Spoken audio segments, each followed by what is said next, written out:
L'avis de la commission de l'environnement, Monsieur Doucet, favorable. La commission de la santé, Madame Lamiré, favorable.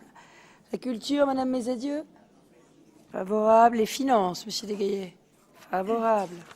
Ça commence bien. Monsieur Jeanne, pour le groupe LRI. Non ?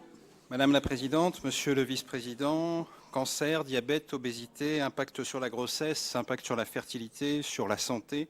Nous le savons désormais, les perturbateurs endocriniens ont des effets particulièrement néfastes sur notre organisme. C'est donc aujourd'hui un premier pas qui est initié par notre collectivité, ce dont nous nous félicitons.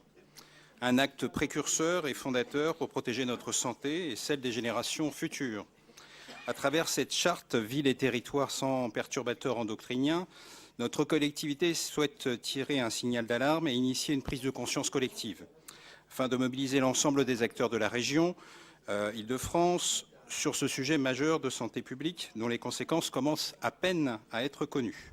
Les 5 engagements pris aujourd'hui ne sont qu'une première étape.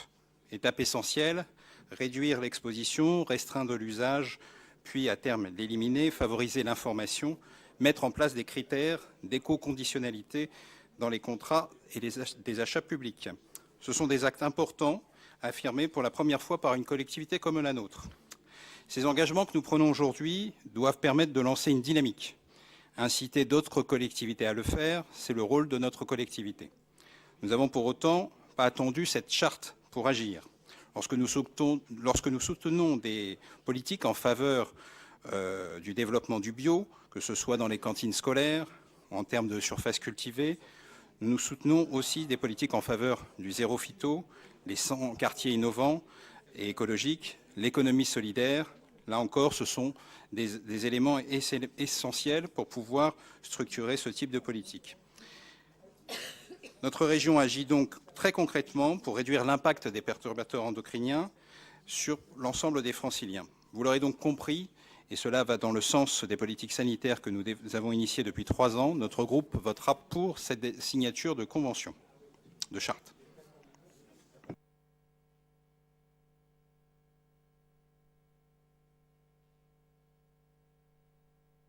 Merci. La parole est au groupe Ensemble Île-de-France. Allez-y, Madame Sarkissian. Madame la Présidente, Monsieur le Vice-président, nous nous félicitons de l'engagement de la région en faveur de la lutte contre les perturbateurs endocriniens. Il s'agit effectivement d'un sujet majeur. Les substances ou les